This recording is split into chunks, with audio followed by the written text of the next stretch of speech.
pessoal, sejam todos muito bem-vindos ao terceiro episódio do Mochila Cast, o podcast do Mochila Binária. Aqui no Mochila Cast, você já sabe, a gente fala sobre internet, design, arte, videogames, filosofia e muito, mas muito mais. Eu sou o Rodrigo Budrucci e nesse episódio a gente vai conversar um pouco sobre o desenvolvimento de jogos e ouvir as impressões da nossa equipe que esteve lá na GDC, o maior evento do gênero no mundo.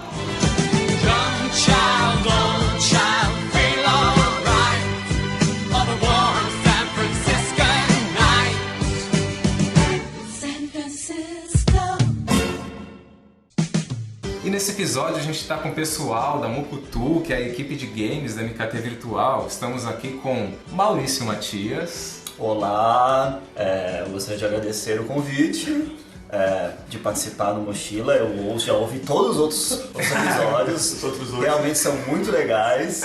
O que eu mais espero, eu estou extremamente emocionado por poder presenciar a voz do grandíssimo Vitor, conhecer essa figura ao vivo. Eu já conhecia, mas assim, sensacional. Eu fico ouvindo o podcast e fico esperando ele falar, que é um momento único. É isso aí, gente, valeu. Sensacional. E ele tá aqui, Vitor Freund. Muito bom, sou o Vitor Freund. Eu tô há uma semana esperando esse podcast. Muito bem, Gabriel Caires. Boa noite, bom dia, boa tarde. Pra mim, o maior destaque do GDC seria uma frase: olha o que Kojima fez! Danilo Costa. E aí galera, pra mim o GDC foi a melhor experiência da minha vida. Muito bem. Uou, que inveja boa disso. Tudo de melhor pra você, meu querido. Estamos também com o Fábio Paes, seja bem-vindo. Boa noite. E estamos aqui com ela, a primeira mulher a participar do Mochila Cast, a musa dos game developers emergentes, Ludmila Rossi.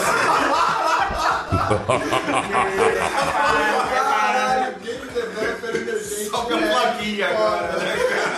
Eu não tenho o que falar, simplesmente, mas assim, pode começar a dar mochilada. E depois da GDC eu descobri a falta de gentileza das pessoas que trabalham comigo pra usar o banheiro, cara. É quase um game, cara. É um desafio que, meu Deus do céu. Oi, gente. San Francisco.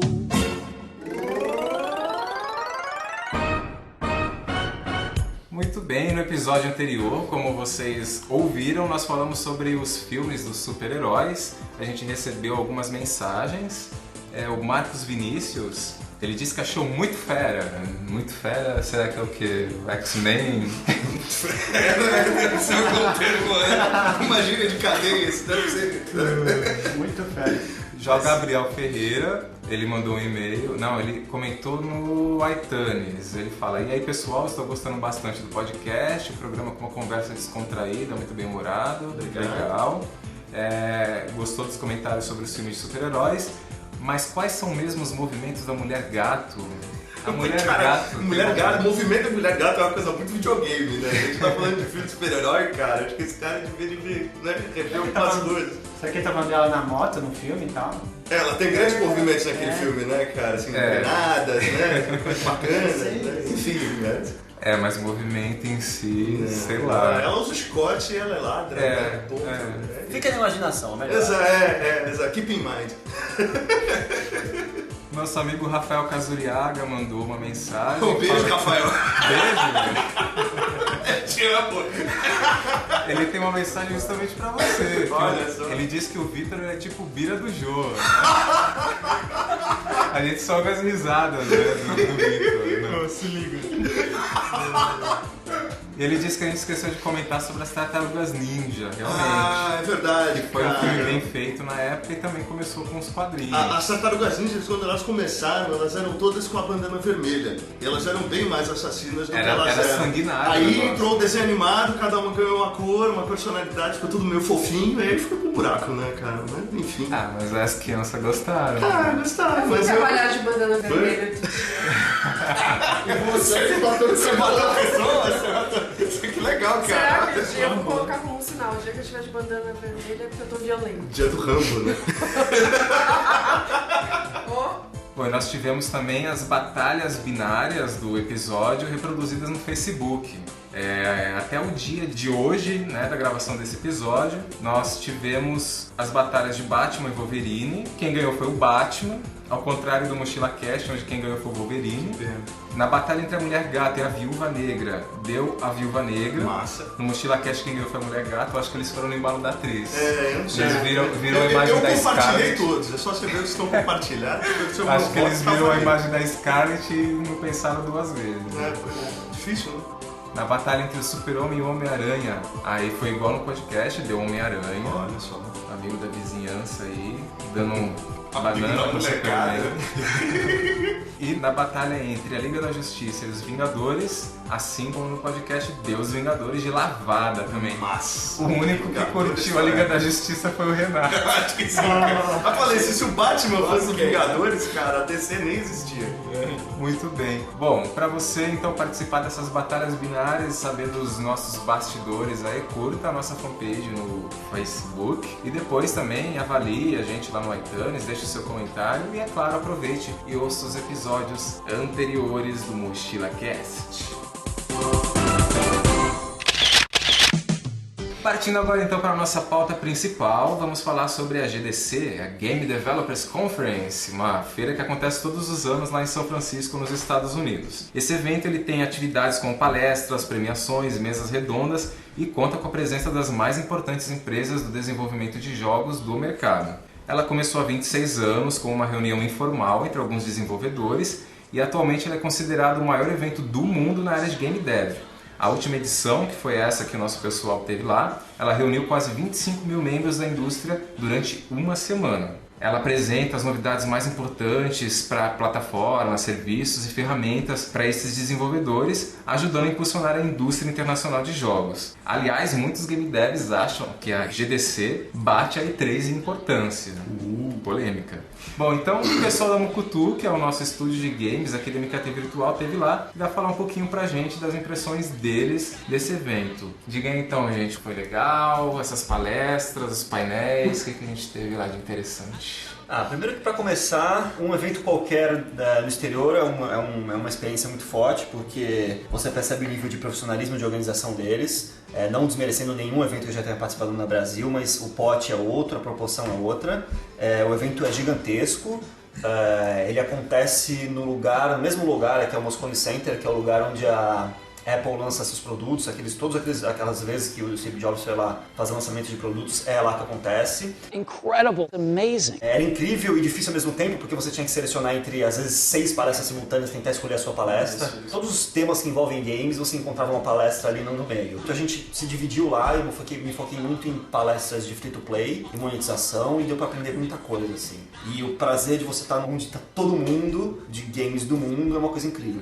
Então, você chega lá, vê a equipe que desenvolveu Assassin's Creed, ou então a equipe que criou a modernização do Rayman. Puta, foi bem legal mesmo, cara. No cinema, por mais que exista um mercado gigantesco, uma admiração enorme, uma hora ou outra, você conhece a cara das pessoas. Você vai no MDB, você assiste o Oscar, tá lá a cara das pessoas. De games não, você não conhece a cara das pessoas. Quando você olha pro cara e fala assim, caralho, essa palestra sobre a renderização da areia do Journey. Caralho, tem um cara falando sobre isso, o cara passou talvez semanas e meses fazendo um cálculo pra fazer essa porra funcionar, tipo, como assim? E é uma coisa que ninguém percebe, assim, né? Muitas vezes você tá olhando ali a água balançar, o cabelo, o pato, fala, que lindo, que maravilhoso, mas tem aquele cara que ficou 3 meses ali, não, aqui vai mexer um pixel pra lá, não sei o quê, caraca, velho. Sensacional. Eu queria falar um negócio, como eles falou da comparação da indústria de cinema e de jogos, né? E vira e mexe a gente tá vendo comparação, mas um slide de uma palestra que me impressionou, eu não lembro o nome do palestrante, mas o nome da palestra é a Videogame Awesome Data, alguma coisa assim. E eu fiquei meio chocada com esse slide porque o cara colocou assim, de uma forma bem clara, comparando as duas coisas no mesmo slide, que o cinema tem 5 passos e 5 etapas de distribuição, né? Do filme quando ele é lançado até o fim do ciclo dele, né? Então, o passo 1 é ir pro teatro, o passo 2 é pay-per-view, avião, exibição em avião e hotel, o passo 3 é ir pra DVD, Netflix e aluguel, o passo 4 é ir pra TV e o passo 5 é ir pra para TV a cabo básica, né, os canais básicos, e depois ele ir para desconto e ficar lá empoeirado em alguma loja. E alguém faz ideia de quantos passos um jogo tem? 1. 2. Quais são? Jogar e jogar fora. O cara estava justamente falando isso sobre as oportunidades que tem no meio dessas lacunas e de modelos de negócio que podem ser trabalhados. Então o passo 1 do jogo ele é lançado, ele tem a venda, né, venda de lançamento, download digital e aluguel. No passo 2, 3, 4 não acontece nada e o último passo ele é ir para desconto. Então é uma comparação assim, tipo, dos canais de distribuição, né? E ele falando a quantidade de oportunidades de modelos que poderiam ser desenvolvidos em cima disso, assim. Esse slide me impressionou pra caramba, assim. O que significa esse mercado lá, ainda mais pro mercado aqui no Brasil, né? Mas acho que isso talvez seja ainda mesmo pelo formato que o jogo é distribuído hoje, né? Eles ainda usam Mas muito é justamente o que eu tava falando, mídia né? física, né? Então, justamente por isso, né? Então acho que a Não, partir mas do momento ele que... cita download aqui. Mas acho que quando for pro cloud e tiverem setores que distribuam determinados tipos de jogos, acho que a É coisa justamente pode... isso que ele quer falar, é modelos novos, é abordagens novas, né? Canais novos. Quanto tempo o cinema demorou pra... Preencher tudo isso. E pra assim, agora vai ter tecnologia no avião pra exibir um filme no avião sob demanda, entendeu? E o jogo vai pra avião quando?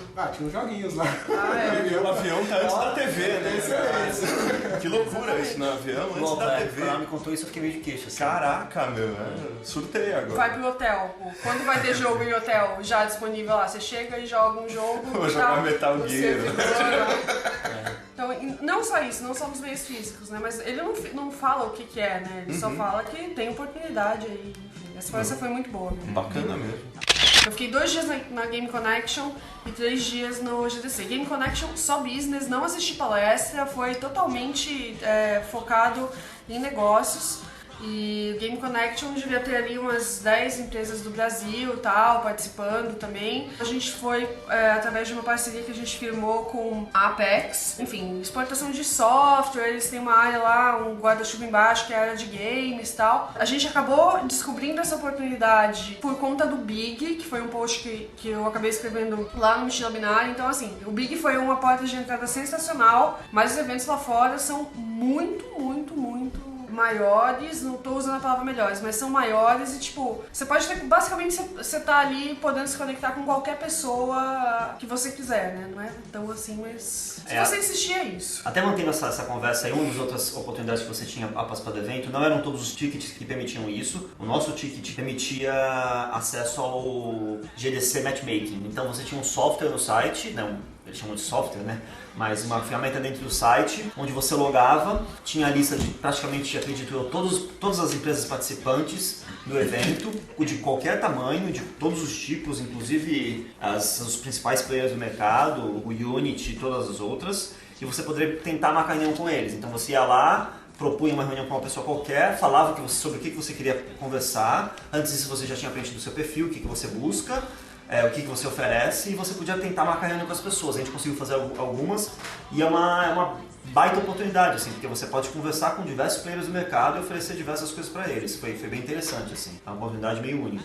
O Maurício falou do matchmaking, no Game Connection tinha exatamente a mesma coisa. Mas legal é que a gente tinha uma mesa lá, então a gente ficou no meio dos estúdios brasileiros e tal. Então acabei conhecendo de uma forma bem rápida o pessoal da Behold, o pessoal da Aquiles, o pessoal da Tambor tava lá, não tive a oportunidade de conversar com eles, o pessoal da Dois Mundos, tinha várias pessoas. Eu acabei conhecendo um santista que trabalha na Alemanha também, e o cara falou, nossa, brasileiro tava não sei o que, Santos de Santos. Falei, puta que pariu, tem que ser santista Braga, né, cara? O cara tá morando na Alemanha, tem todo lugar, né? Vocês foram também naquele outro, né, de Flash, que foi antes da GDC, né? Foi bem Flash legal. Game Summit. Flash Game Summit. Teve 2 palestras ou 3 assim que a gente não gostou muito e tal, que eram muito específicas e bastante técnicas. Mas, por exemplo, de Rango, o evento era sensacional. Tinha muita Comentário pertinente pra caramba. A palestra foi mais ou menos. Eu não lembro, mas o Rango... Deu pau no GDC. GDC, cara. Deu pau no Tinha Essa quiches lá, cultura tinha quiches. é a cultura média, né? Cultura média. Cultura média. Coffee break é tudo nessa vida. E o evento sair da sala 5 minutos antes pra ser o primeiro do coffee break, né? Essa técnica. Mas um bagulho que eu achei foda assim lá é a cultura deles de chegar nas pessoas, tá ligado? Pra fazer contatos, pra trocar experiências e tal. A gente tava lá embaixo no intervalo. Aí colou o maluco, pô, e aí, eu sou desenvolvedor, vocês desenvolvem também, não sei o quê. Aí contou toda a história dele, falou dos jogos que ele tá fazendo, não sei o quê, já trocou cartão, já perguntou se tinha alguma oportunidade pra ele e tal. Aí a gente subiu no elevador, na verdade quando a gente chegou no elevador também, outro maluco já chegou na gente. E tipo, eu pelo menos não tenho muito essa cultura assim, mas lá dava pra ver que isso acontecia em tudo quanto é intervalo, os caras se juntavam e ficavam trocando experiências lá e tal. E isso foi uma das coisas que eu acabei aprendendo lá, assim, e eu consegui aplicar um pouco no GDC depois, assim, depois que eu parei de ver as palestras e fui começar a andar pelo Expo lá, que era gigantesco também. Aí eu comecei a trocar ideia com algumas pessoas e tal, mas isso é muito forte lá, cara. É totalmente diferente, porque assim, no Brasil você vai em evento social media, qualquer um, a galera fica meio blasezinha, tipo, só quem se conhece se junta em panelinha, assim e tal. Lá fora eles não estão ligando, assim. Social tá no nome, né? Otimizar negócio, assim, otimizar negócio. Vamos fazer, estamos investindo aqui, então vamos pegar esse investimento e vamos potencializar esse investimento o máximo que a gente consegue, entendeu? If you're going to San Francisco. Então, de todas essas palestras que vocês testemunharam nos eventos, assim, quais delas que vocês acharam mais interessantes? Difícil, cara. Bem difícil. Nossa, cara. Foram tantas, mas eu acho que, pra mim, assim, eu acho que foi uma que ele falou sobre o futuro do storytelling.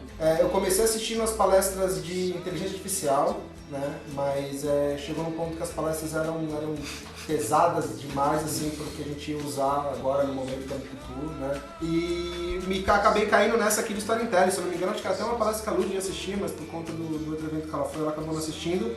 E o cara começou a explicar como seria, né, como vai ser o futuro da interação, né? E ele acabou contando da história do Milo, né, do Kinect, né? Não sei se vocês vão lembrar disso, Do mas... Molinês, né? O moça chega na sala e começa a conversar com ele, e o personagem acaba interagindo com ela, reconhecendo emoções e tudo mais. E até foi engraçado que ele fez um paralelo, assim, tipo, quando ele fala que ele comprou o jogo do Mario, o último jogo do Mario lá, aí ele abre a caixa todo empolgado, né, e tal, aí coloca lá o jogo pra rodar no console, aí vem o moleque diz, me, Mario, né, aí ele fala, qual é o seu nome? Ele fala, caralho, Mario, a gente joga junto há 10 anos e você não sabe o meu nome, cara. Então é esse ponto que ele quer dizer, assim, do tipo, o jogo ele vai começar a ser tão interativo a ponto que ele vai começar, assim, a te conhecer, ele vai começar a saber um pouco mais sobre você, então isso é uma coisa que vai começar a rolar. E aí depois ele começou a falar sobre o seu eu digital, né, então ele começa a falar da sua história de vida, daquilo tudo que está arquivado digitalmente seu e quando você vai conseguir passar aquela mensagem para frente também. Então acho que isso foi uma das coisas, assim, sobre tudo que ele falou do storytelling, foi coisas sensacionais, foi aplaudido, assim, muito bem aplaudido. E a segunda palestra que eu assisti, que eu achei muito legal, assim, foi onde eles arrumaram algumas...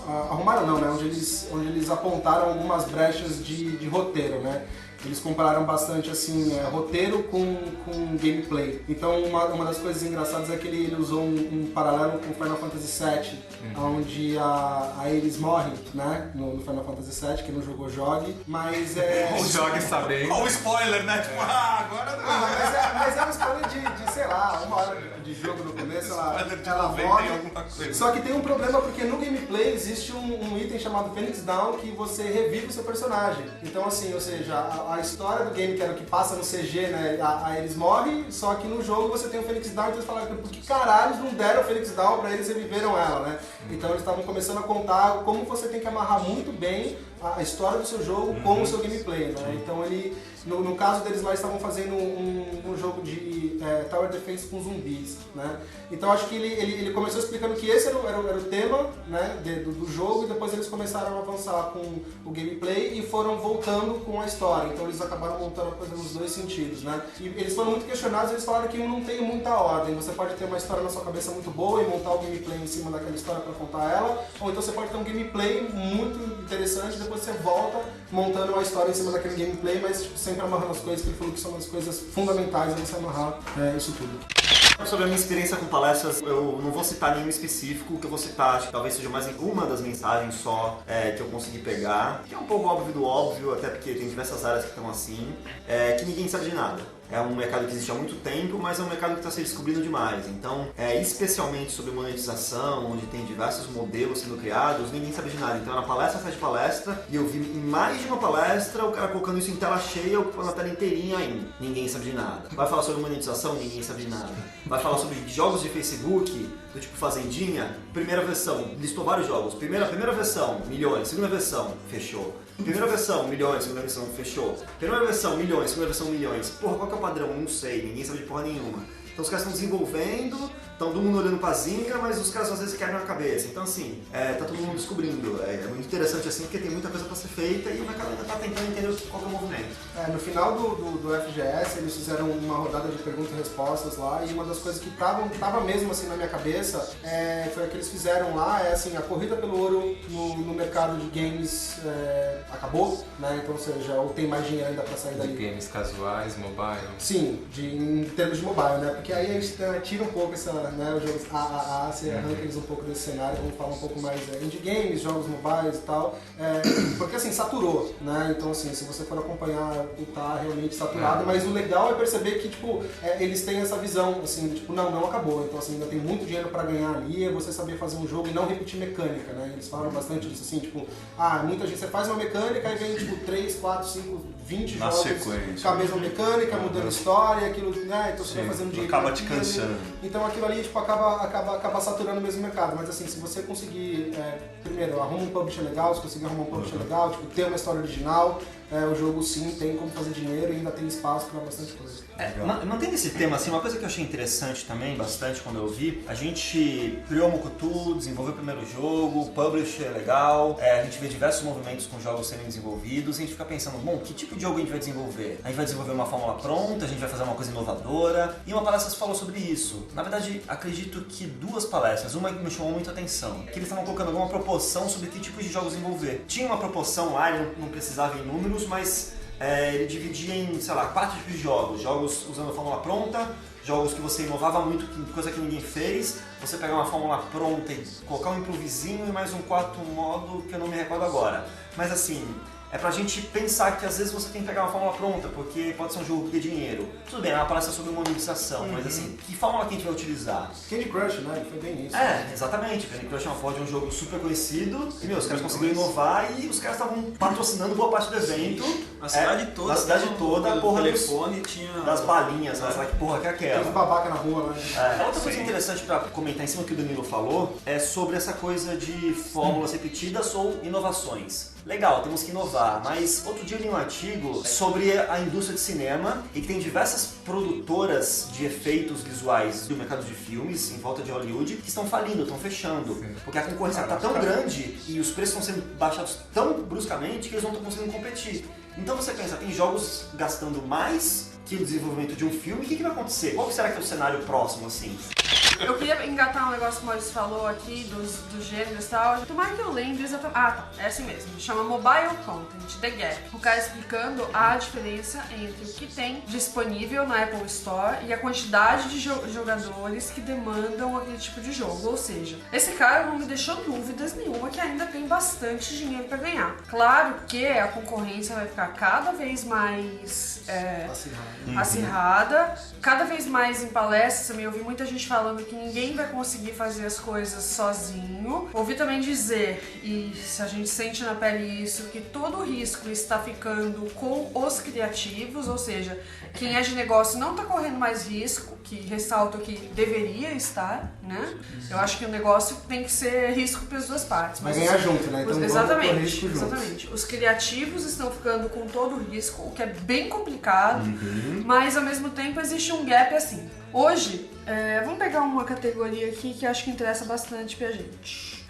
Matching Puzzle, tá? Hoje, 15% dos jogos disponíveis na App Store americana e publicados entre 2009 e 2012, 15% dos jogos são matching puzzle. Só que o número de jogadores ativos que jogam esse gênero, Ou que buscam, né? que buscam esse gênero, desculpa, tá em 61% da Apple Store. Ou seja, tem um gap aí de 46% entre o que existe disponível e o que os jogadores estão buscando.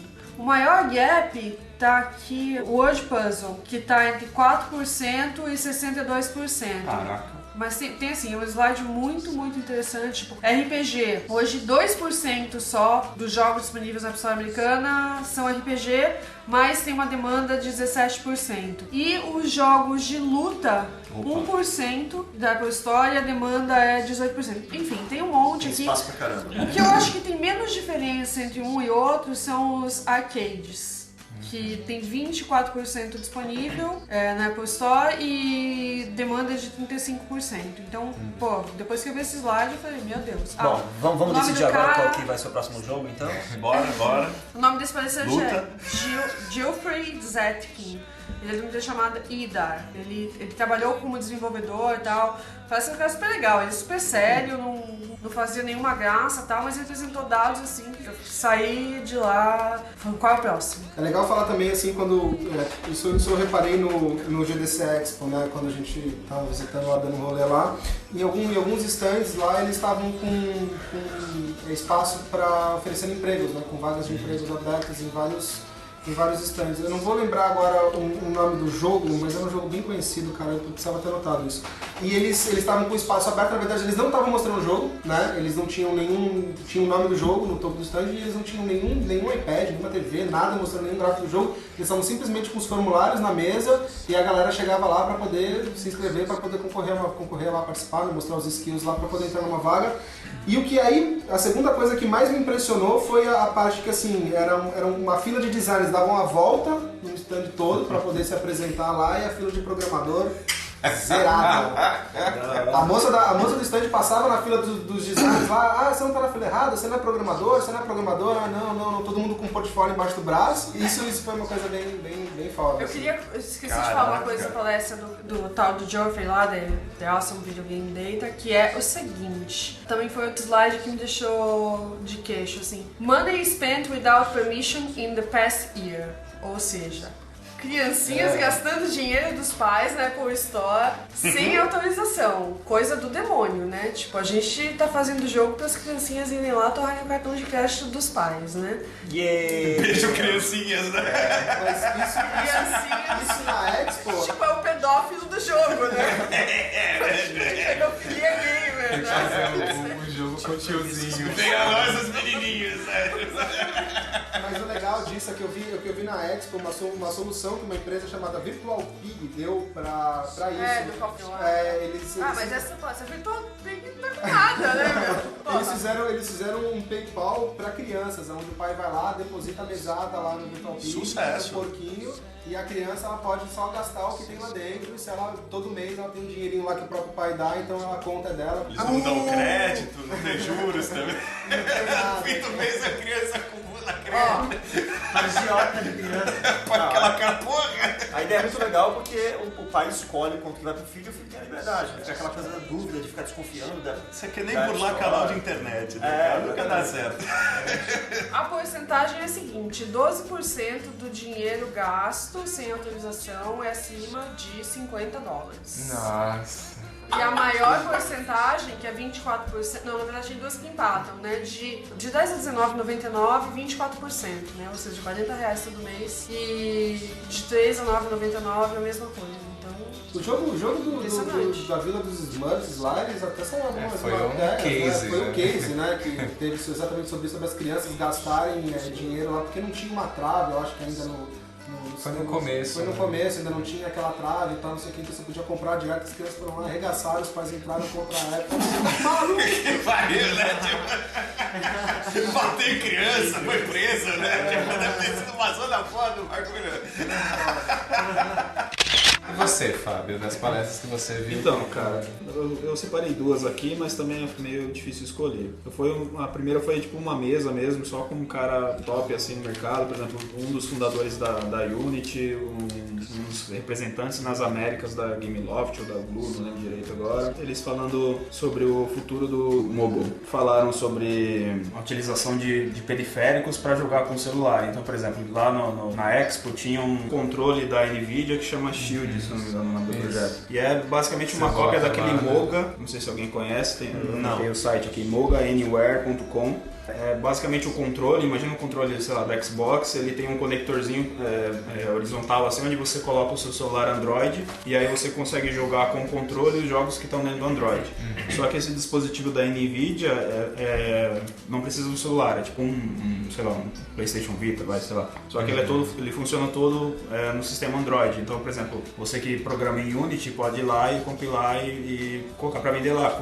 A Store funciona normal. Então, eles viram isso como uma tendência para o futuro. Eu anotei algumas coisas aqui que os caras falaram lá. Falando sobre inovação na área de mobile, eles apostam que vai vindo desses lugares que estão começando a crescer, por exemplo, Índia e Brasil, citaram especificamente Índia e Brasil, através de qualidade, criatividade gráfica, e aí, por exemplo, uma das possibilidades de inovação pode vir através de elementos culturais desses países, então os caras podem pegar coisas da cultura lá e tentar trazer inovação, até novas formas de gameplay e tal, utilizando elementos culturais. Aí eles deram alguns números para desenvolver jogos, por exemplo, que foi um carinha lá e perguntou, quanto que custa pra desenvolver, quantas pessoas estão envolvidas na equipe e tal. Aí o cara da Gameloft, ele falou, dependendo do jogo, não sei o que, são de 10 a 40 pessoas na equipe, são 18 meses pelo menos de produção, só que aí na hora de falar investimento, ele ficou todo... O cara da rua falando, são de 5 a 10 pessoas, são 12 meses de produção, logicamente depende do jogo, né? Mas a média que ele deu foi essa, 5 a 10 pessoas na equipe, 12 meses de produção, e investimento total de 1 milhão a 2 milhões de dólares. É sempre no mínimo 1 milhão lá, né? De dólares. Tipo 1 billion Mas isso pra que tipo de jogo? Acho que é bom especificar, né? Mobile. Agora não sei o que eles chamam de AAA. Aí pode ser uma outra discussão, mas... Jogos AAA pra mobile. AAA essa é uma das tendências. Então, aí tentei pesquisar sobre a definição desse termo, aí tem uns caras falando, é de acordo com o investimento que foi colocado no jogo. Aí outros falam que é os jogos com uma qualidade foda e sonorização foda e uma equipe foda. Aí você vai pensar, Angry Birds é um jogo AAA? Boa. Então, Claro que não. Shableft! Mesmo considerando o mercado mobile, ele é um jogo Por que AAA. não? Por que não? Não, mas por que? Gente, a minha Só porque ele é referência simples. de... Não é porque ele é simples. A minha referência de jogos AAA, até quando as palestras que a gente assistiu e tal, que até foi o cara do Papo Yo que citou, eu trabalhava com jogos AAA. Ele deixa bem claro qual a porcentagem de jogos AAA é shooting, são aqueles jogos que vêm de realmente produtores grandes, investimentos milionários. Então a gente tá falando aí de Ubisoft, de EA, dessas megas. né? Mas aí quando a gente vai falar de outra plataforma tipo mobile, será que a gente pode classificar, ou não deve classificar os jogos como AAA dentro de outra plataforma? Vamos comparar comida, tipo EA ou Outback. Por quê? Se você tem uma franquia do Outback, você precisa de, acho que entre 700 mil reais e 1 milhão de reais pra mais. Assim, você não consegue fazer ter uma infraestrutura pequena, você não consegue fazer aquilo de uma forma dentro de casa e por tentativa e erro.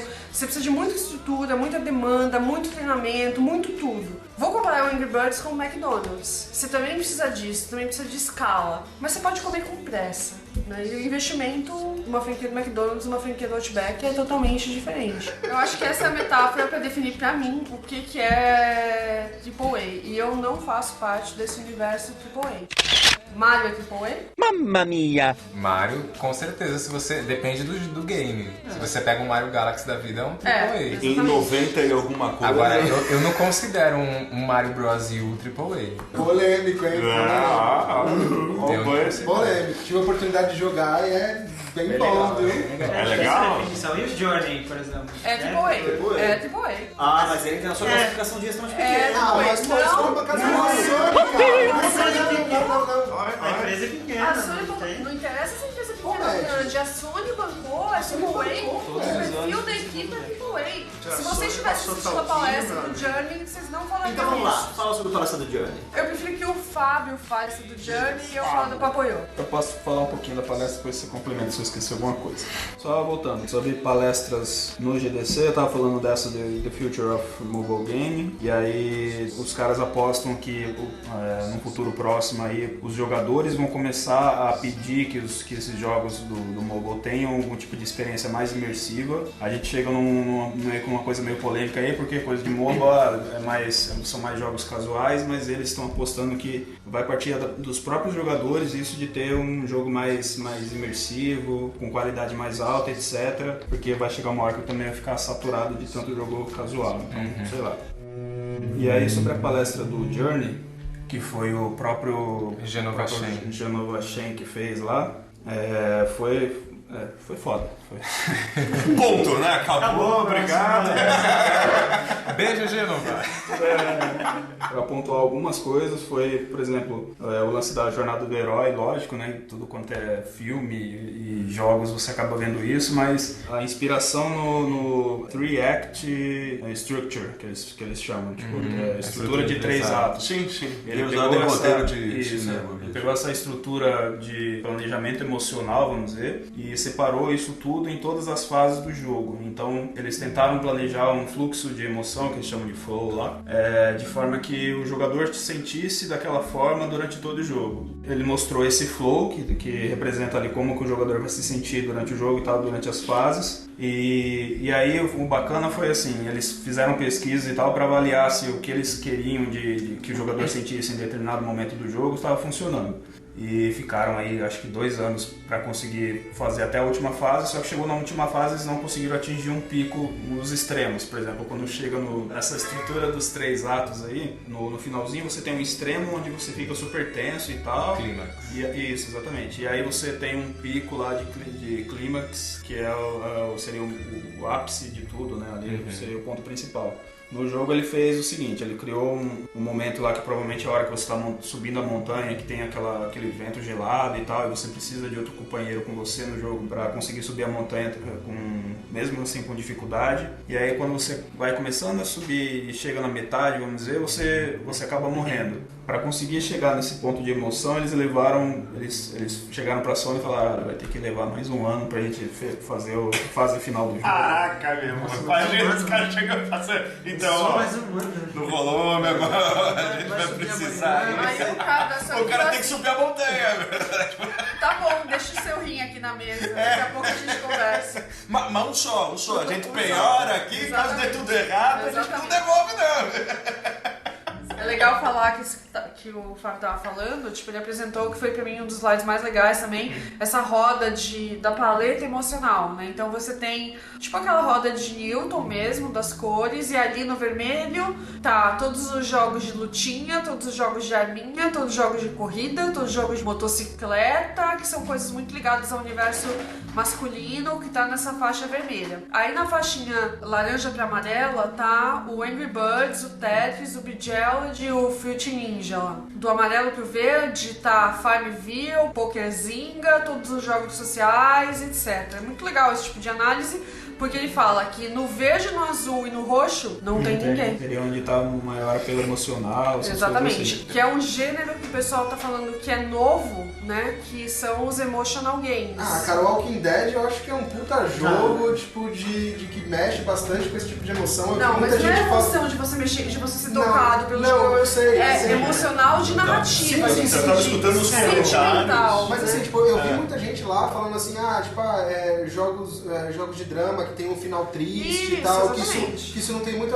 Na hora me veio o Walking Dead na cabeça, falei, mas o Walking Dead não é nem no final, que eles falam assim que no meio do caminho você mata gente, que você fala, meu, caraca, matei fulano, e tipo, entendeu? Que não dorme mais, mas caralho. Só explicando, o Walking Dead é o da PSN, lá, aquele que é o famoso point and click, né? Mas assim, é legal saber que no meio do jogo, por exemplo, tipo, no meio do caos, um zumbi, tipo, a comida meio que tá escassa, e uma das NPCs lá do jogo, ela te dá a comida e fala assim, agora você tem que racionar a comida e dar pra quem você quiser. Então, ou seja, ela te envolve tanto na emoção do jogo que você fala, é demais, cara. Isso é legal, É um dos melhores jogos que eu joguei. E é legal que a Sony tem investido bastante nisso. Ela fez o Journey agora e fez antes o Heavy Rain.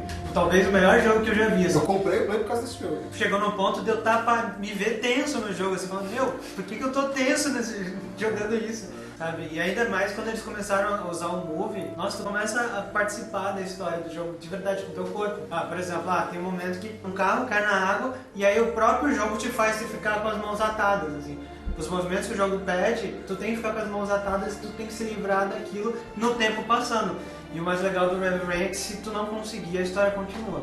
Teu personagem morreu, a história continua de outro jeito, de outra forma. Literalmente a vida continua. Aí eu vou entrar com uma pergunta também, porque a indústria ela tá buscando esse tipo de game já há muito tempo, né? Tipo, é meio que uma fixação dela, fazer com que os games tenham esse status de poder emocionar, blá, aquela coisa de game art e tal. E se você for parar pra ver, a maioria dos jogos que tentam ir pra essa seara são justamente os jogos de maior produção. Você pega um exemplo aí agora recente, é The Last Guardian, do Fumito Ueda, que tá pra sair pro PS3, já estão dizendo que não, que vai sair pro PS4, que ele foi pior que o Journey, aí ele fala vai demorar mais um ano. Cara. Então. Isso e assim, polêmicaço. tudo bem, o pessoal quer seguir essa coisa de games mais complexos, com uma narrativa mais complexa para emocionar, mas será que esses jogos vão ter esse retorno comercial que o pessoal tá imaginando? Porque ninguém tem mais tempo pra jogar, né? Assim, a faixa etária mais nova tem tempo, mas talvez não entre, não se apaixone tanto, porque quanto mais maturidade você tem, mais você entende um jogo desse. A gente entrou nessa polêmica aí do AAA, acho que dá pra falar da palestra do cara do Papoyo. Até que enfim, vamos saber da palestra do Papoyo. Então, ele Qual foi foi o papo dessa palestra?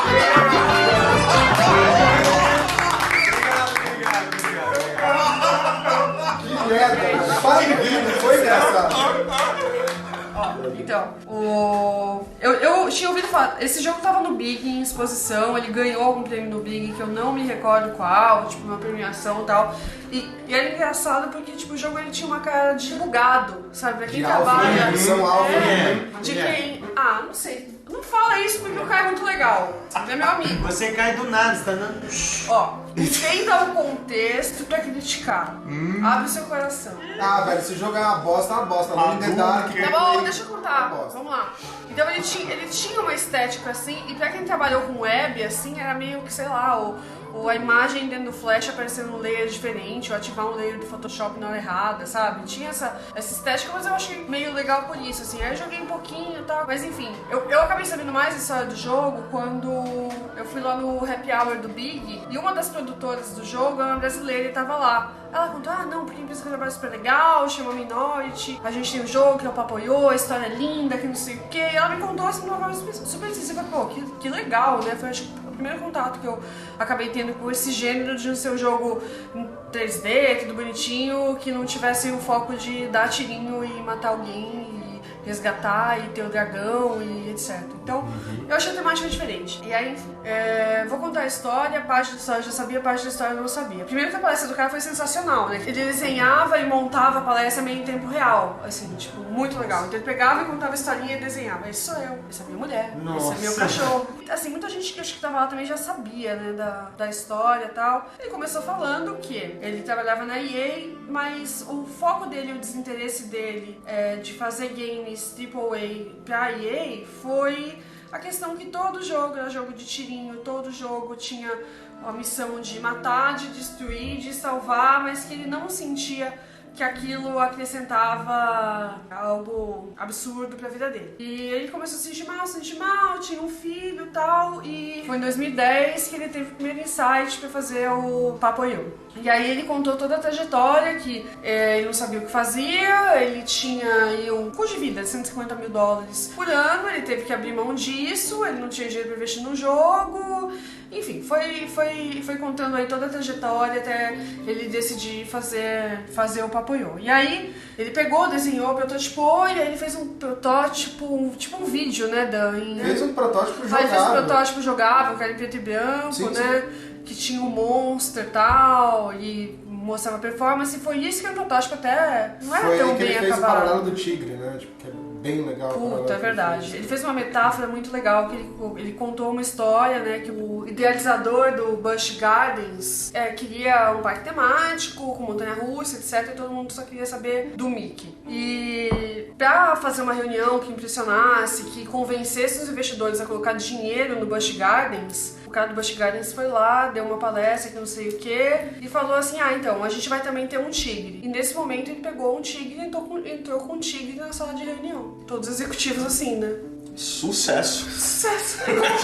A prova agora, senão eu solto ele.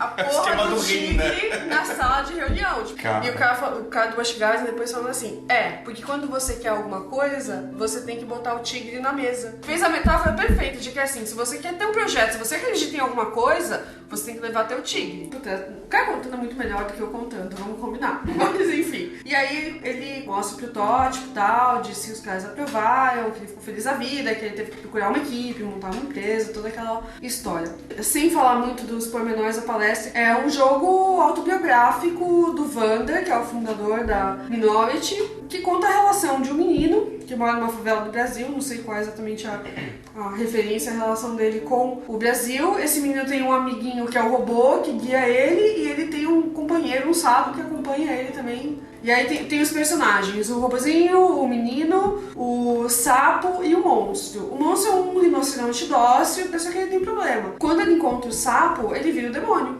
Tipo, ele sai destruindo tudo, matando tudo. E o cara quis contar ali a relação dele, né, mas que se reflete em 300.000 famílias, do pai dele com o alcoolismo. Então o monstro é o pai dele, que quando tá sóbrio tá tudo bem, tá tudo lindo. Joga tudo bola incrível. com ele, inclusive tem uma cena do jogo que ele joga bola com o rinoceronte. Que legal isso. E aí quando o monstro encontra o sapo, que é o álcool, ele Olha fica só. pinga. Exatamente. E vai pra cima do moleque. Caraca, que Fodido, cara. Puta Palestra- foda, puta, cara, que legal. O foda é que no final da palestra ele começou a chorar, assim, Olha. de não conseguir, né? Tipo, ele mesmo? marejou, assim, pra terminar de falar e não deu pra segurar. Cara, que demais. Correu suor masculino.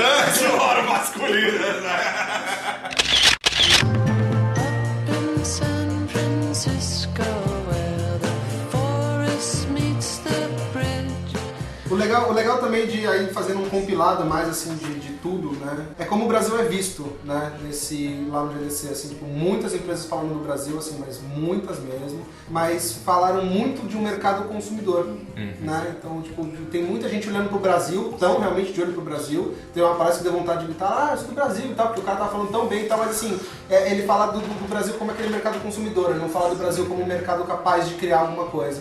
Né? Em nenhum lugar lá eles falaram isso. Então, tipo, olha pro Brasil porque lá tem dinheiro, lá a galera compra, lá não sei o quê. Falaram também da pirataria, mas que isso é um ato que dá pra se converter. Dá pra burlar. Né? Mas o legal é que, assim, que eu acho que é tudo questão de fase, né? Eu acho que hoje quando você olha pra fase da música, todo mundo falando que a música tem que ser gratuita. Então, tipo, esse bota ele começa a espalhar... Mas você tá falando isso dos games também. 80% Então, dos downloads são jogos gratuitos. mas aí que tá. Mas a questão é, como que você ganha com um jogo gratuito, que mesmo assim você tem como ganhar? Isso é o que tá todo mundo tentando descobrir. Se você já tivesse descoberto, a gente Então, não é questão de descobrir, Ludmilla, não é questão de descobrir, cara. É questão do que eles já estão fazendo hoje no mercado, cara. Sim, mas... Você baixa pra jogar, só que você tem compras dentro dele que vão poder te dar uma coisinha mais daqui. Ok, Dan, mas como você ganhar muito dinheiro fazendo isso é o que tá todo mundo tentando descobrir. São poucos os jogos que conseguiram ganhar muito dinheiro nesse modelo ainda. As pessoas ganham dinheiro, mas a diferença é muito dinheiro e pouco dinheiro.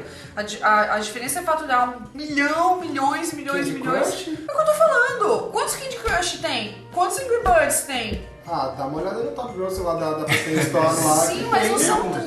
Gente, de 43 Tem mil alguns jogos, bastante, de Lu. 43 mil jogos publicados na Apple Store, qual a porcentagem dos que ganham muito dinheiro? Há quanto tempo a gente tá usando o formato? Vamos lá, tipo, há quanto tempo o Free to Play Não interessa virou... quanto tempo, a Lógico gente tá que falando na interessa. variável ganhando muito, ganhando Não, antigamente pouco. era jogos a 99 centavos e ponto. Não, mas isso eu entendeu? percebi. Das palestras que eu assisti sobre Free to Play, eu fiquei um pouco surpreso, porque assim, eu assisti palestras de diversas empresas que eu não conhecia, a empresa não conhecia, muitas vezes eu conhecia o game, muitas vezes eu não conhecia o game, e os caras estão falando com propriedade de que eles sabiam ganhar dinheiro. Fato que eles talvez não tirem 1 milhão por mês ou 2 milhões por mês, mas eles estão ganhando dinheiro. Então, pra mim, eu concordo com ela que pra mim faz sentido. tem alguns jogos ganhando pra caralho, muito, estão ali no top há muito tempo. Mas existe uma quantidade boçal que tá ganhando menos, mas tá Que não ganhando. pagou o investimento do jogo. Ou então pagou, mas pagou e tá ganhando um pouco de dinheiro em cima. Então, Mas peraí, isso que vocês estão falando serve pra qualquer formato de venda de jogo, cara. A gente tá falando do formato das coisas se tornarem, tipo, de graça pra você poder... Ok, mas vamos lá. Se você tem um jogo tipo Angry Birds, você correu o risco lá na frente e todos os downloads desse jogo seriam pagos, teoricamente 100% do que você vendeu, você não vai retornar 100% por causa das porcentagens, mas tudo que você vendeu você retorna de volta, né? Quando você desenvolve alguma coisa free to play, você pode ter milhões de downloads e uma margem de sucesso alta, mas sobre criatividade você é alta e você baixa. Então o modelo de negócio é totalmente diferente. O que eu vi, assim, dos estúdios brasileiros, e aí conversando da Game Connection, não vou citar nomes, mas assim, eu ouvi de todo mundo que tava lá, a seguinte frase: não, nós investimos no jogo, nós já estamos ganhando dinheiro e já dá pra gente pensar em investir em projetos muito maiores. Os outros falaram assim: dá pra levar a vida, dá pra pagar as contas. Gera, né? você já comprou um novo console no PS4, aí tá valendo, né? Os outros assim, a gente tá começando e tal. E eu chegava lá com a abordagem assim: olha, a gente tá aqui começando, a gente tá aqui. A gente nem vendeu primeiro. Nossa, a gente nem vendeu primeiro, a gente desenvolveu primeiro. O que mudou, assim, o curso, assim, do nosso Rio acabou sendo lá o Big, que abriu uma série de coisas que a gente não sabia. E assim como a gente não sabe, tipo, um monte de gente não sabe, um monte de gente tá chegando agora. E foi outra coisa que eu vi no meio do Brasil, assim, eu vi a gente chegar lá no evento onde ainda tem poucos estúdios brasileiros, são muito interessados, mas tem poucos. E tem um mercado, assim, minha visão é otimista, mas ao mesmo tempo minha visão não é da corrida do café, saca? É que assim, Que tipo, o eu acho que tem pessoal muita se gente, foi até mesmo quando eu e o Fábio descemos no FGS lá no intervalo, que nós fomos conversar com ele, que eu acho que era da Coreia, se não me engano.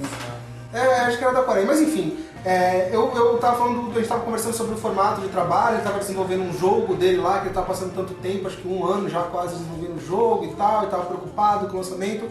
Mas eu vi, tipo, muita gente, assim, tipo, fazendo um formato assim, eles fazem work for hire, tipo, então eles ganham dinheiro com aquilo, né, e depois eles trabalham no IP deles, então, ou seja, então eles primeiro fazem dinheiro com o mercado, vendendo para outras empresas, marcas, enfim, alguma coisa dentro de games, e junta aquele dinheiro para investir no próprio jogo. O grande lance é você formar a sua propriedade intelectual mesmo, porque tem muita gente que o game não é nem a maior parte do faturamento, é o que ele ganha, o Angry Birds, eles estão ganhando com licenciamento hoje em dia, já é boa então, parte. Mas quantos Angry Birds existem no mundo, gente? Exatamente, é o lance de você conseguir criar uma é o lance de propriedade hora certa, intelectual. no momento certo, criar a coisa certa, tem tudo isso. E assim, a palestra do cara da Hobby que eu vi no Big, que resume essa empresa é resiliência, né? E tem que ver se o carinha, assim, é muito que a gente tá no mercado web, enfim, a gente vê muito lance de, eu quero ter uma empresa, eu quero montar minha startup, porque eu vou ficar milionário, porque eu sei que, blá blá blá, foda, né? startup. Tá louca. Porra, o cara tem resiliência ali de 6 meses tentando a porra da startup dele e ele desiste, entendeu, meu? Isso não é ser resiliente, entendeu? Quanto tempo... A Hobby fazia o Work for Hire também, tipo, há muito tempo atrás eles faziam o Work for Hire e desistiram. A lenda que conta que foi o número 53, né? Não, Muito sempre. 51, parece que deu 51, mas a primeira vez que eu vi foi 49, então... Bom, foi jogo pra caralho. Ele conta que Eles erraram ele muito, descobriu né, que o Angry Birds ia dar certo quando ele deu o jogo pra mãe dele jogar e a mãe dele conseguiu passar ali X tempo jogando, então ele olhou e falou, agora sim. Padrão de qualidade, né? Eu fiz isso com A mãe jogou, porra, né? Acabou. Quando a minha tia conseguiu e ela chegou pra mim, ela jogou um fim de semana, no fim de semana seguinte, e aí, cadê nosso joguinho? Por que nosso? Muito drogado. Eu falei, mas por que nosso? Você vai mexer algum dinheiro nele, alguma coisa assim? Ela, não, porque eu já queria ter no meu iPhone, né? É nosso. Eu falei, então tá bom. Quando a gente deixar disponível na pessoa, você vai lá e compra, por favor. Ajuda, né? Caraca, né? Duas vezes, né? O publisher agradece, a gente também. E a gente também. San Francisco.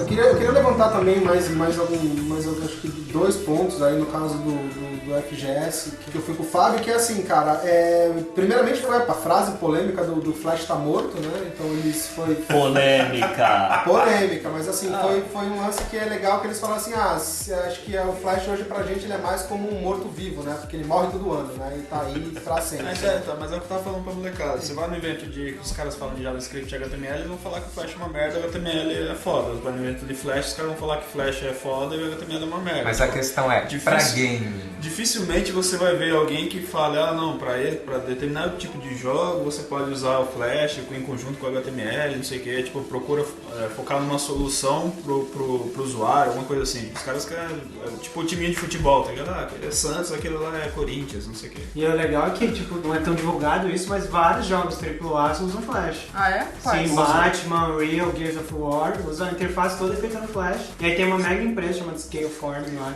que consegue passar do Flash para um ambiente 3D. Até recentemente eles divulgaram que ia fazer o primeiro plugin para o Unity. Legal. Então, eles chegaram a mostrar lá esse plugin do Unity. É legal falar assim que o Unity ele tá dominando massivamente, tá em todos os lugares, ele tava inclusive no FGS mesmo. E assim, é aquela questão assim, tipo, o Flash, você vai falar do Flash morrer, mas eu consigo fazer jogo pro Flash, a pessoa pensa já direto, né, no plugin do browser, rodando o Flash lá, não é só isso, né, acho que é a questão de você conseguir portar o seu jogo desenvolvido com ActionScript para diversas outras plataformas que você queira. Uma das coisas bem interessantes para quem não conhece, isso eu descobri lá no GDC, o Starling, né, que ele é um framework para desenvolvimento de jogos, e descobri lá na GDC que tipo, a Adobe tinha incorporado o Starling, né, com eles, então tipo, a Adobe já estava respondendo pelo Starling. Então assim, eu acho que ainda tem muita coisa aí pro Flash oferecer, porque tipo, é uma linguagem gostosinha de programar e tal, tipo, já tem muita gente que faz,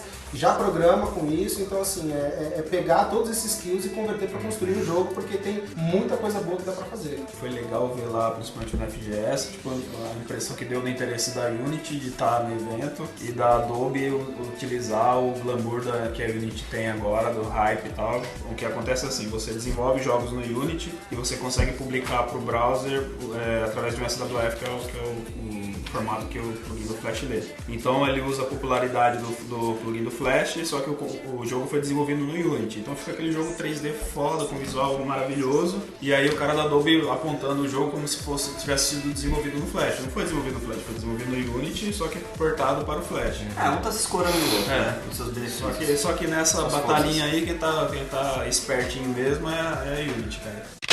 Eu queria que vocês falassem um pouco sobre as novas ferramentas que foram mostradas, né, nas tendências de ferramentas de produção de jogos que foram mostradas na GDC, e comentassem também um pouco sobre a infinidade de plataformas disponíveis que a gente tem hoje, né? A gente tem muita opção de plataforma. Corona, CryEngine, Unity, cara, e a lista vai longe, velho, assim, tipo... Intel também tava mexendo. É legal falar que o Unity, ele tava com a parceria já com a Nintendo, né? Com o novo console deles, eles já estavam lá. E a própria localização do stand da Unity dizia onde é que eles estavam no mercado hoje. Eles foram do lado da PlayStation, na entrada, de cara você viu o logo deles lá, um stand gigantesco, espaço para reunião. Se eles não são tudo isso ainda, tipo, onde eles vão estar logo mais? A questão da plataforma que você falou, Bud, é assim, tipo, cara, você vai escolher porque, tipo, tem um monte de coisa, tem plataforma pra JavaScript você montar lá o que a galera fala de HTML5, né? Jogos em HTML5 e tal. Ainda tá anos-luz de conseguir alguma coisa, mas se bem que eles conseguiram portar agora aquele Unreal, né? Tipo, pra rodar no WebGL, né? Mas assim, estão chegando agora, né? Então, ou seja, mas assim, vai você escolher, cara. Quando você quer montar um jogo, vai você escolher a melhor linguagem que você se adapta, a melhor ferramenta que tem físico, que não tem, 2D, 3D, eu acho que não tem bala de prata mesmo. E totalmente ligado nisso que você falou, uma das frases que eu ouvi lá, nessa palestra de dados, tal, de games, é que as pessoas ainda, em relação ao mobile, né? As pessoas ainda estão no seu primeiro device. Então, assim, quem não tem um iPhone ainda vai ter um iPhone, quem tem um smartphone vai comprar outro smartphone, então isso vai ser um ciclo infinito. E a outra informação é que em 2010, 67% das casas americanas tinham consoles. 67% das casas no Brasil, né? Tipo, meu Deus. tem geladeira, quando bem tem, né? Tem TV de LED, né? Tem, cara, tem favela. Mas 67% dos lares americanos tem console em 2010. Em 2012, apenas 49. Uou. Sério? Caraca, meu irmão! Mas é legal considerar que isso é um final de uma geração que tá se arrastando há um bom tempo. No ano que vem entra uma próxima geração, aí você... Não foi o que o cara falou. Cara, Mas mesmo assim, eu você não não teve, acreditava né? que existia uma próxima geração de console. Eu sinceramente achei que já ia pro cloud já nessa próxima geração, tipo, até mesmo com live lá, É tipo... que a tecnologia ainda não suporta, mas acho que a próxima não escapa. Eu não duvido que não saia o PlayStation 5, cara. Cara, mas assim, tipo, tinha uma palestra que infelizmente eu não pude assistir, cara, que tinha outra, que era aquele live pós-mortem lá, que tipo, que foi aquela empresa que faliu, que fazia mesmo tudo no cloud, ele transmitia o vídeo pra você. Você jogava jogos de Play 3 Até e no do iPad. iPad. Queria muito ter assistido essa palestra, cara, mas assim, tipo, o dinheiro fala mais alto, né, cara? Pô, mas Porque, a assim, primeira coisa que a gente vai ter eles- no cloud vai ser o Atari, né?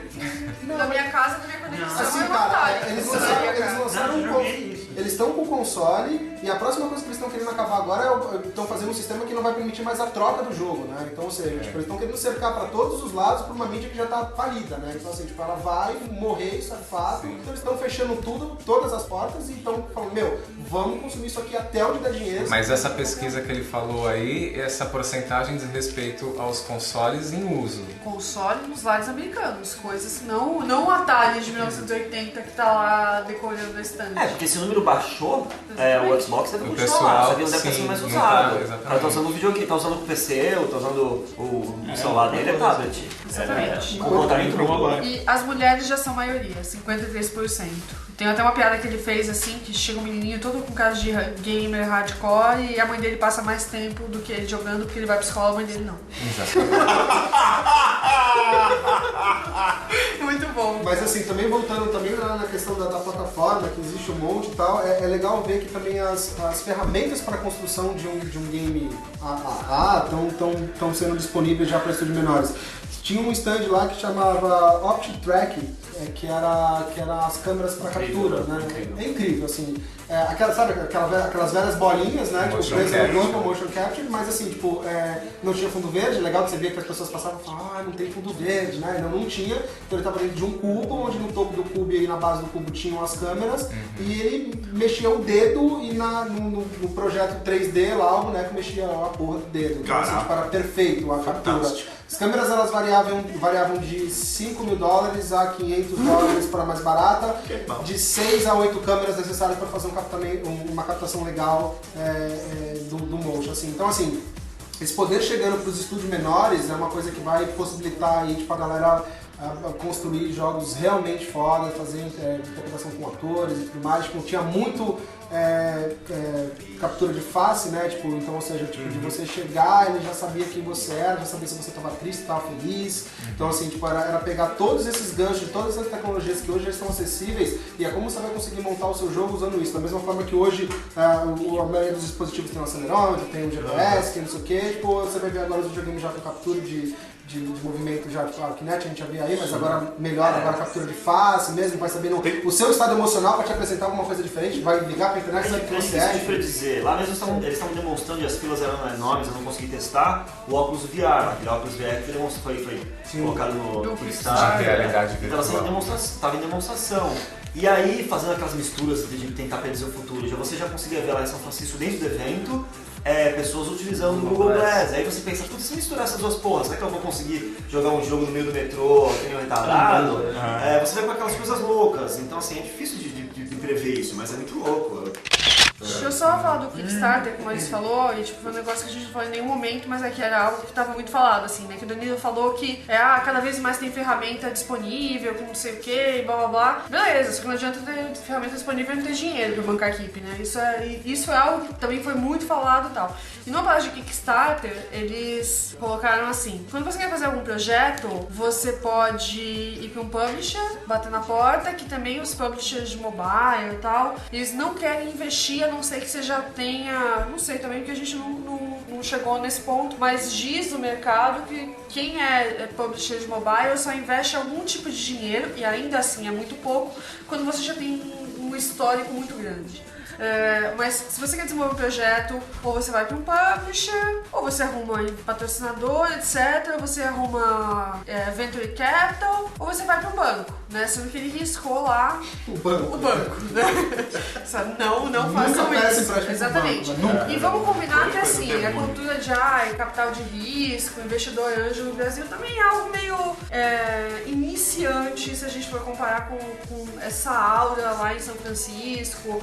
E enfim, lá as coisas acontecem e o nego investe em 10 startups pra uma dar certo. É muito mais dinheiro do que os 50 mil reais que o pessoal aqui no Brasil vai. Não, a gente vai receber um investimento de 50 mil reais. Meu, o que você faz com 50 mil reais fazendo hobby, um né? jogo? Ah, tem um hobby. É. Cria startups. Exatamente. Mas mesmo assim, mesmo o Kickstarter, não é tão fácil assim Não, você conseguir. Né? exatamente essa palestra do cara. A palestra do cara, o objetivo dele é dar um balde de água fria, assim, pro pessoal entender como é que funcionava. Eles não vão comprar o seu jogo se primeiro eles não souberem quem você é. Tem algumas coisas que eles falam assim, se o seu o Kickstarter lá, tipo, no segundo dia já não tiver dado os 20% da sua meta, cara, você tá fadado a falir ali dentro, tá? Então, assim, Eles não chegaram a entrar nesse tipo de porcentagem. Eu não tenho algumas frases aqui que fazem assim, Kickstarter is better than a publisher or a bank. Eles falam, inclusive, que o Kickstarter é melhor que um publisher. Eles colocam aqui que o Twitter é a maior ferramenta que auxilia o Kickstarter. Obviamente que a gente tá falando dos Estados Unidos, a gente não tá falando do Brasil, né? E uma frase bem legal, aí fala, tomar cuidado com as recompensas confusas, que se você quer free PR, que eles chamam, né, exposição de mídia gratuita, você tem que descobrir um nicho. Outra coisa, que eles lembram bem que o Kickstarter parece que é aquela coisa, o nego vai te dar dinheiro e acabou. Não, você tem que explicar pra onde o dinheiro tá indo. Quanto mais detalhado você... É como se você não tivesse um investidor, né? Se tivesse milhões de investidores... Você tá prestando conta aos seus acionistas. Sim, A todo mundo. E outra coisa, essas pessoas vão abarrotar de vocês de perguntas. Então, outra coisa que ele fala assim, não ache que você vai colocar o projeto lá e você vai sossegar, porque você vai ter que ficar respondendo pergunta e dependendo do caso, você vai ter que chamar gente pra te ajudar a responder pergunta. Então não é tão custo zero, low risk, igual Você todo tem que mundo pensar fala. em recompensa para as pessoas. Exatamente. E ele fala assim, o objetivo do Kickstarter e o mais interessante do Kickstarter é provar o mérito do projeto. Então, se o projeto tem mérito, ele vai pra frente, você vai ganhar dinheiro, você vai conseguir fazer o que você quer e muito mais.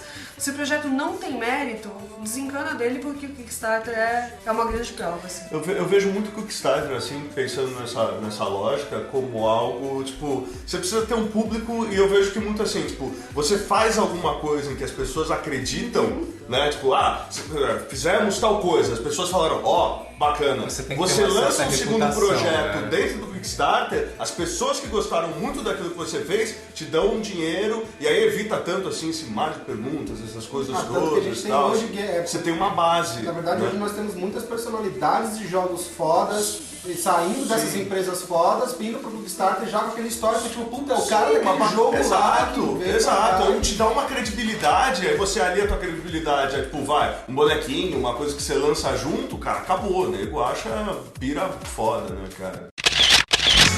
San Francisco. Quero que vocês deem as considerações finais aí sobre como foi o evento pra vocês, o que vocês tiraram aí dessa experiência aí. Vou resumir em 3 palavrinhas bonitas. Quero ir De novo. São 4. 4.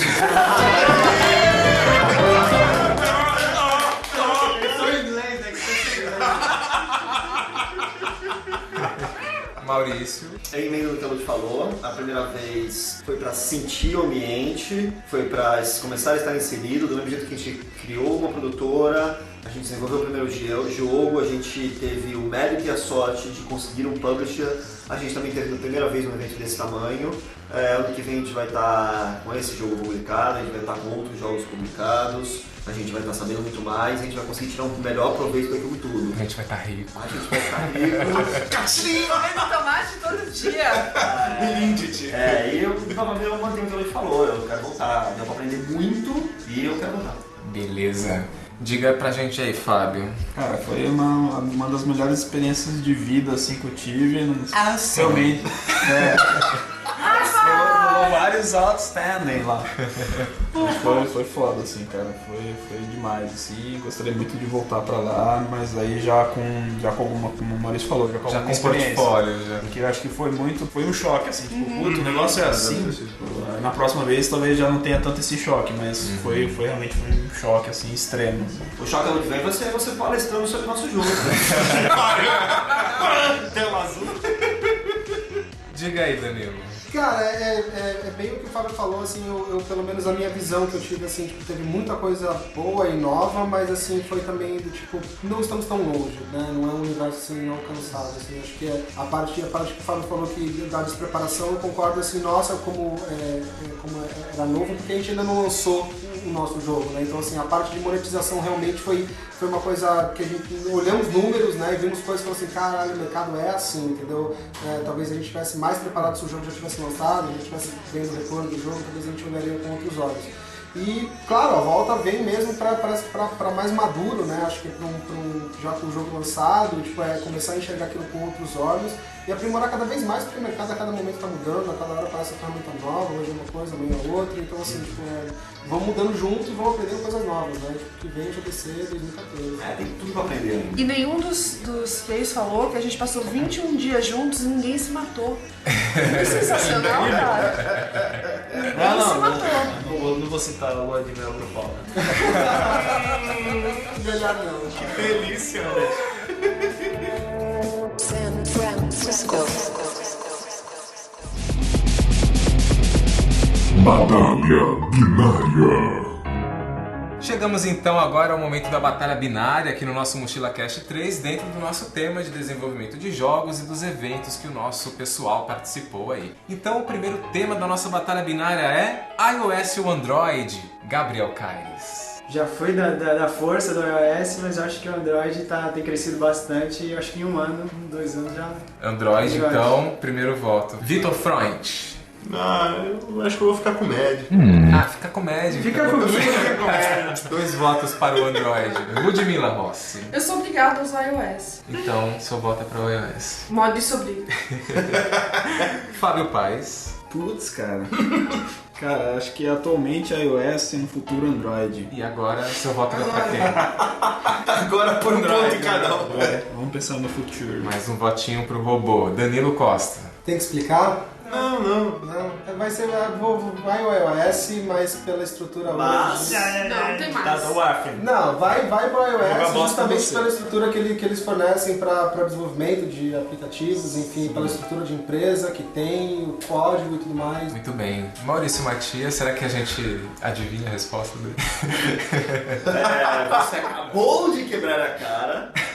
Eu me surpreendo até pela minha resposta, porque eu vou de Android. Olha só, mano! Puta merda! Traidor de merda! Só você surpreender! Eu vou explicar por quê. Vai mostrar o pau. Eu sou usuário do Macintosh de algum tempo, sou usuário de iPhone de iPad de algum tempo, mas se a gente fizer um paralelo com o áudio, vídeo, a Sony lançou a Betamax e produziu muito do cinema e muito do mercado publicitário com o Betamax, mas o que pegou na casa das pessoas era o VHS. O Mac é maravilhoso, é sensacional, mas o que fez o mundo utilizar o computador foi a Microsoft. Isso. Então assim, o iOS é muito legal, eu utilizo, é lindo, mas o que está na casa de todo mundo, o que está na mão de todo mundo, É o e o que Android. permite que todas as pessoas utilizem é o Android. Se a gente for falar do Brasil, se a gente quiser publicar jogo aqui para massa utilizar, é Android. Por isso que a minha resposta é Android. Eu adoro o iOS, dificilmente eu sairia dele, porque eu gosto dele, de certa forma eu estou inserido na plataforma da Apple, mas o Android é o VHS e é o Windows. Bom, e o meu voto, eu vou votar no iOS ainda, porque eu ainda sou usuário de iPad e tal. Meu irmão ele tem um Android, mas eu ainda acho a funcionalidade do iOS melhor ainda. Então, quem ganhou essa primeira batalha binária foi o Android. Palmas para o Android. Amazing. Segunda batalha binária de hoje, qual que é o melhor dispositivo portátil para você jogar? Tablet, smartphone ou um console portátil dedicado como o 3DS ou Vita? Então vamos lá, Danilo.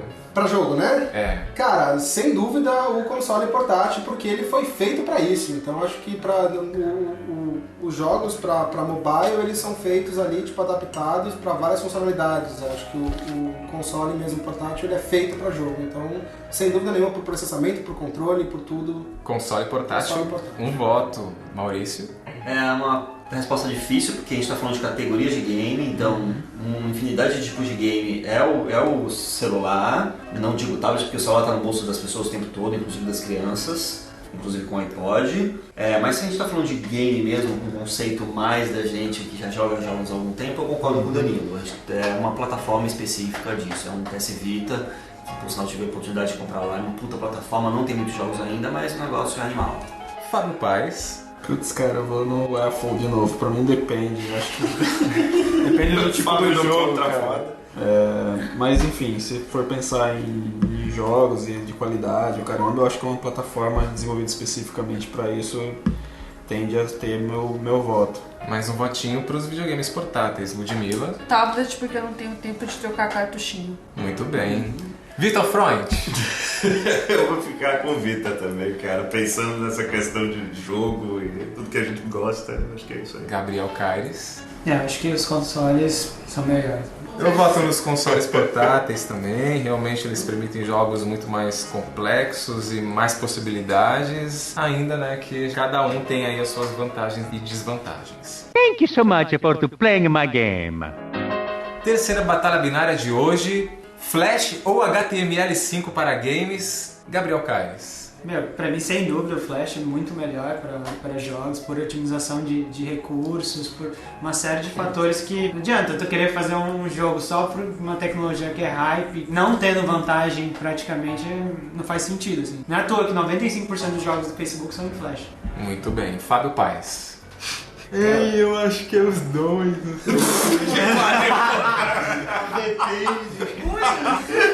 Cara, sem duvidamente o Flash. Flash, mais um voto. Danilo Costa. Cara, sem dúvida nenhuma, o Flash, o HTML ainda tá anos-luz, e aí a galera fala assim, beleza, vou colocar um jogo HTML no mobile, aí você enfrenta o problema de memória no WebKit, então, cara, não tem o que discutir, cara. Não enche o saco, é não Flash. Enche o saco, muito bem, Maurício Matias. Essa pergunta devia ser proibida nos dias de hoje, porque o HTML5 não é capaz de fazer um jogo razoável que rode bem em vários lugares. É Flash, ponto final. Muito bem, Vitor Freund. Eu voto na Ave Fênix do Flash também, que vive, ressurge, morre, volta e tá aí sempre, né? Muito bem. Fala, Ludmilla. Flash, porque é tudo um jogo de interesses. Muito bem, eu também voto no Flash. A Flawless Victory, a Perfect, é o Flash o nosso campeão.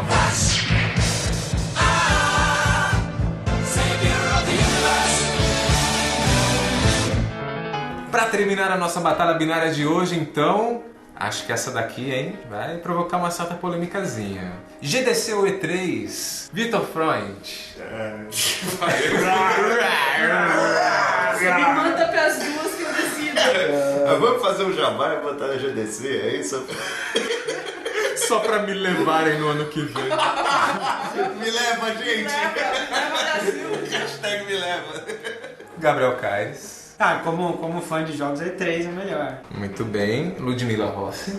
Eu não tenho parâmetro nenhum pra falar da E3, mas se tivesse Game Connection aí, eu iria na Game Connection, porque é mais a minha praia, mas eu vou votar na GDC. GDC, 2 votos. Maurício Matias. Não fui ainda na E3 para poder dizer, mas de certa forma a E3 eu posso acompanhar de longe, por mais que não esteja lá, eu posso saber de todas as novidades que tem lá, enquanto a GDC eu estou do lado das pessoas que desenvolvem e de certa forma dão as dicas deles de como fazer, então GDC. Muito bem, mais um voto para GDC. Danilo Costa. Posso votar no Big?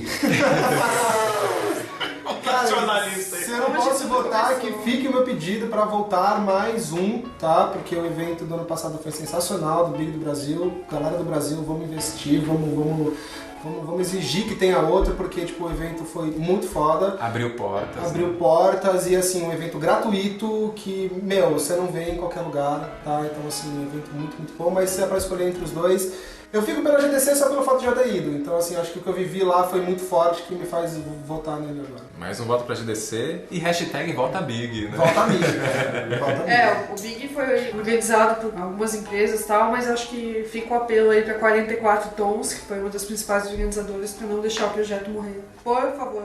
Tá aí o recado. Fábio Paes. Por o fato de ter ido na GDC e não ter ido na E3, eu não consigo julgar direito como seria a E3, então eu fico com a GDC. Muito bem. Bom, eu como não fui nenhum dos dois, tá? Hashtag cotovelo. baiano. Assim, eu vou entrar muito naquilo que o Maurício falou. Eu, como fã de games, é claro que eu adoraria ir na E3, mas assim, sem dúvida a GDC provavelmente seria um lugar onde eu aproveitaria muito mais, assim, questão de aprender coisas, né? Ter acesso mesmo aos bastidores e tal. Então, por isso que o meu voto seria para o GDC, que é o vencedor desta batalha binária. Palmas para a GDC.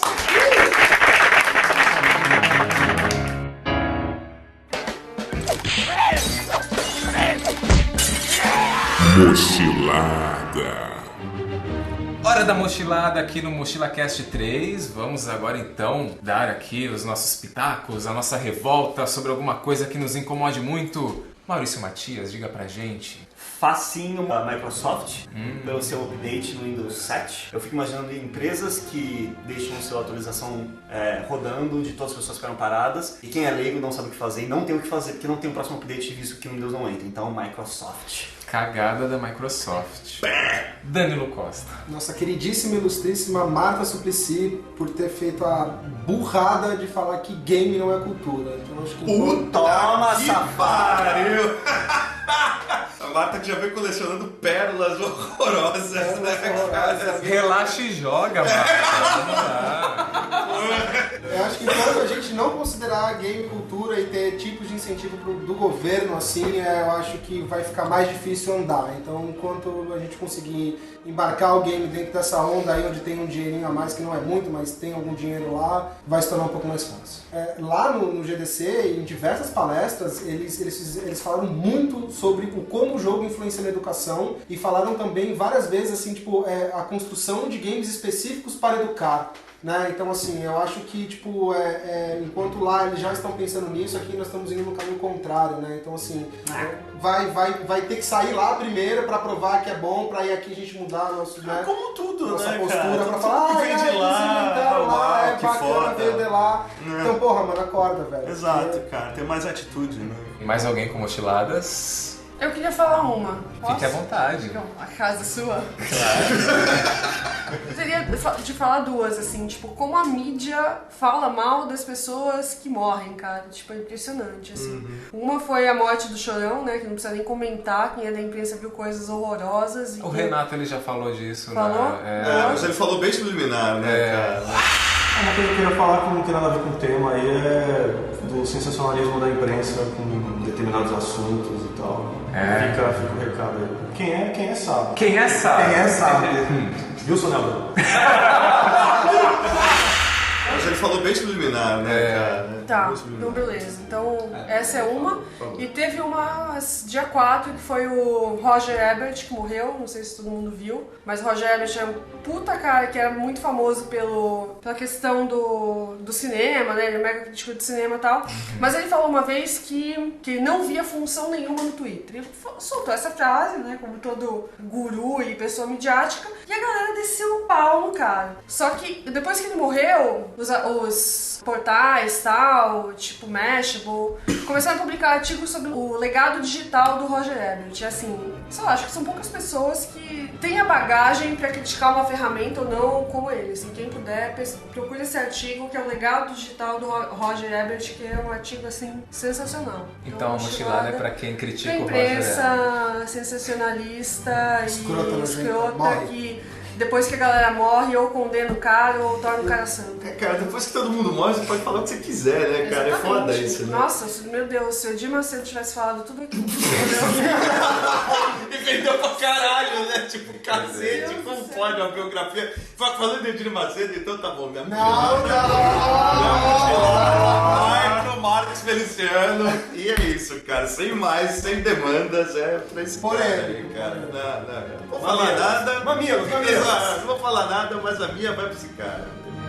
A minha mochilada vai para os altos impostos praticados no país. É uma coisa que, assim, não diz respeito só ao consumo de produtos, é para tudo, tudo é muito difícil, tudo é muito burocrático. Eu acho que, assim, agora a partir de junho vai passar a valer uma lei que obriga o comércio, os bancos, todos os prestadores de serviço a informar, né, junto com o valor dos produtos, o valor dos impostos. E eu espero sinceramente que a partir disso as pessoas acordem um pouco e passem a pressionar mais, exigir mais, né? Porque já que a gente paga e já que o Estado assume a responsabilidade, né, de prover alguma coisa, Então a gente quer retorno também, né? Não adianta ter carga tributária de 40% e não ter retorno. É isso aí.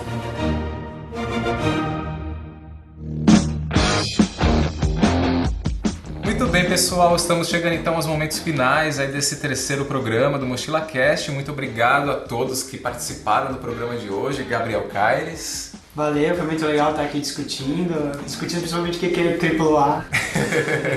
Discussões calorosas. Muito obrigado a você, Vitor Freund. Muito obrigado. Nosso Bira. Fiquei muito feliz com o podcast, eu estava bem empolgado para escutar, para participar dele, né?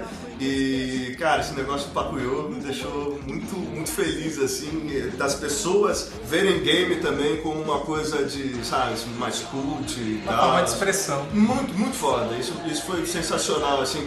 Tem outros games que trabalham com essa linha, assim, mas do jeito que foi colocado, eu achei muito legal. Muito bem. Muito obrigado a você, Ludmila Rossi. Eu só queria dizer que foi muito legal viajar com os meus amiguinhos. Obrigado, Fábio Paes Pedro. Agora sim, Fábio. Pô, cara, foi muito legal, muito bacana estar aqui com vocês, compartilhando essas experiências. E é isso aí, espero estar em próximos. Muito bem. Obrigado a você, Danilo Costa. Espero voltar, mas em outros, gostei pra caramba e deixo meu obrigado MKT Virtual aí que proporcionou a nossa ida pra lá. Foi muito bacana e voltei cheio de coisa nova, cheio de vontade. É isso aí, muita empolgação. Muito obrigado a você também, Maurício Matias. É isso aí, gente! Matias!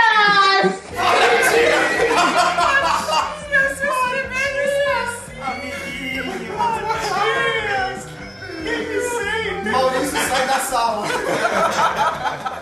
Oi, galera. Não, na verdade, assim, é muito legal poder estar do outro lado do Mochila Cast, porque todas as outras edições eu assisti. As muitas edições. Eu assisti muito feliz, porque a iniciativa da galera que foi muito legal. Até porque era um vídeo, né? Exatamente.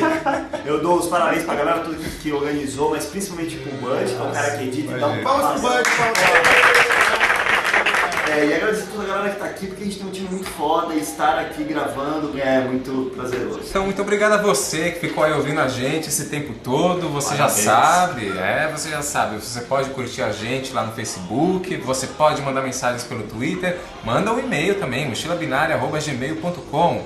E você pode ouvir as nossas edições anteriores. Tem a primeira que fala sobre games e a segunda que fala sobre os super-heróis nas telonas. Eu sou o Rodrigo Bodrucha, esse foi o terceiro episódio do Mochila Cast.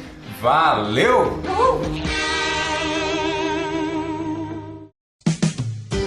Um pequeno momentinho então pra falar de São Francisco. São Francisco é uma cidade maravilhosa, sensacional. E engraçado, porque na rua, não vou dizer que eram hippies ou que eram pessoas perdidas na rua, mas a gente trombou com algumas figuras engraçadas. Em um certo momento a gente tava lá andando, acho que a Ludmilla tava em alguma loja, e a gente andando pela cidade, eu fui com o Danilo, e passou um cidadão muito louco pela gente, ele devia trabalhar com games, com sonorização de games. Porque ele fez o som mais ou menos assim,